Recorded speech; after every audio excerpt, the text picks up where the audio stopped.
Ассалаумалейкум, құрметті отандастар. Қазіргі таңда Қазақстанда көптеген адамдар чипизация, вакцинация, Билл Гейтс, әлемдік билік, әлемдік үкімет жайлы әртүрлі жалған ақпараттармен өз бастарын, сана сезімдерін толтырып, соған көңіл бөлуде. Негізінде елімізде Қазақстанда барлық проблемалар ол әлемдік биліктен емес, ол Билл Гейтстен емес, вакцинация, чипизациядан емес, ол нақты біздің сатқын билігімізден. Осыны біз мойындауымыз керек. Біз өз елінде кедейміз, өз елде билікке қарсы ашық ешқандай да сөз айта алмаймыз. Биліктен қорқамыз. Өз өміріміздің, келесі бір ұрпағымыздың өмірі үшін күрескіміз және сол үшін жауапкершілікті қолымызға алғымыз келмейді. Сондықтан кінәліні сырттан іздейміз, іштен емес. Бірақ басты кінә ол іштен шығып жатыр, яғни біздің билігімізден. Жалпы менің пікірім бойынша біздің билігіміз кінәлі және халықтың өзі кінәлі. Өйткені халық өз билігіне белгілі бір іс-әрекет, сөз айтуға қорқады. Қой дейтін қожа жоқ біздің билігімізде. Біздің халқымызда құлдық сана бар, қорқады. Өз құқығын қорғағысы келмейді, өз болашағын қорғағысы келмейді. Келесі ұрпақтың мүддесін қорғағысы келмеді. Міне, осы басты мәселе. Ешқандай да мұнда чипизация, әлемдік үкімет кінәлі емес. Мен сіздерге нақты факт әкелейін. Мен өзім Америкада ұзақ уақыт тұрамын. Батыста ешқандай да бір елде, ресми түрде, мемлекеттік деңгейде ешқандай да чипизация деген жоқ. Жалпы батыстың, Американың халқы, олар еркіндік, бостандық үшін өз билігімен күресуге дайын. Егер мысалы Америкада, Құдай сақтасын, билік чипизация туралы мемлекеттік деңгейде мәселені көтеретін болса, Американың халқы сол күні ақ өз билігін құртатын болады. Және Американың конституциясына сәйкес келіс келген азамат қару-жарақ қолында ұстауға құқысы бар. Неге десеңіздер, өйткені осы мемлекет құрылған кезде 18 ғасырда конституцияда сондай бір заң енгізілді. Америка Құрама Штатының азаматы қару-жарақ ұстауға құқылы бар.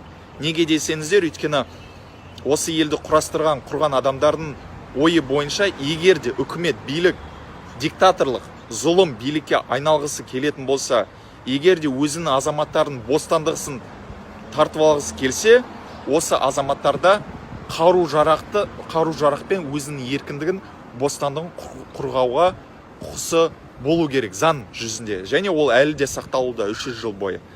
Міне, құрметті отандастар, сондықтан Америка халқы, батыс халқы, олар еркіндікті, бостандықты сүйгіш халық, олар өз құқығы үшін күреседі. Біздің халықтарымыз сияқты емес. Қазақстанда, Ресейде жаңағы құлдық санамен тып-тыныш отыратындар ондай емес, олар күреседі. Сіздерге тағы да бір факт әкелейін. Жақында Мичиган облысы, Америка Құрама Штатында халық Мичиган облысының карантинге қарсы шықты.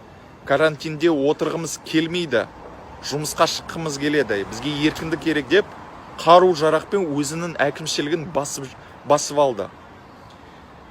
Соған байланысты мен Инстаграмда видеоны шығаратын боламын. Дәлел ретінде. Жалпы Америкада барлық азаматтарды есептеген кезде 330 миллион адам тұрады Америкада. Солардың қолдарында 393 миллион қару-жарақ бар. Тағы да айтып кетейін, заңға сәйкес, конституцияға сәйкес, егер де Америка Құрама Штатының билігі өзінің халқының еркіндігін, бостандығына қол сұқса, нұқсан келтірсе, осы халық конституцияға сәйкес, заңға сәйкес қару-жарақпен өзінің құқығын, бостандығын қорғауға міндетті, мәжбүрлі, құқылы деген сондай бір заңда белгіленген. Сондықтан, құрметті отандастар, ешқандай да әлемдік билік, вакцинация, чипизация, Билл Гейтс дегендер жоқ, олар кінәлі емес. Барлық қылмысқа еліміздегі кінәлі ол біздің сатқын билігіміз. Соны мойындау керекпіз, ағайын. Басқа біреуге жала жаппай, біреуді кінәлі етіп, сол үшін көтерілмейтіндей бір уәж тауып, ондай керек емес. Басты сатқын біздегі жау, ол біздің билігіміз. Міне, солардың жаңағы әртүрлі ақпараттар таратып жатыр, халықтың басын айналдыру үшін. Чипизация, вакцинация, Билл Гейтс, әлемдік билік деп, ол барлығы да жалған. Сонда елдің ішіндегі қылмыстан халықтың басын, ойын басқа нәрсеге аударту үшін осындай ақпаратты олар политтехнологтар пайдалануда. Сонымен қатар әртүрлі веб-сайт, ютубтар осындай ақпаратты шығаруда. Неліктен? Өйткені сол арқылы олар көрілімдерді, просмотрларды көбейтеді, трафикті көбейтеді. Сол арқылы олар ақшаны алады. YouTube, маған сенбесеңіздер, YouTubeға кіріңіз, сұраңыз YouTube'та теріп, немесе Google'да қалай YouTube'та ақша істеуге болады. Сонда жазып тұрады, просмотр арқылы, немесе жарнама беру арқылы. Просмотрды көбейту үшін не істеу керек? Сондай бір масқара, таңғаларлық ақпараттарды салу керек. Өйткені халық оқымаған, халық қара халық. Халықта жаңағы сыни сезім деген жоқ, сыни көзқарас деген жоқ.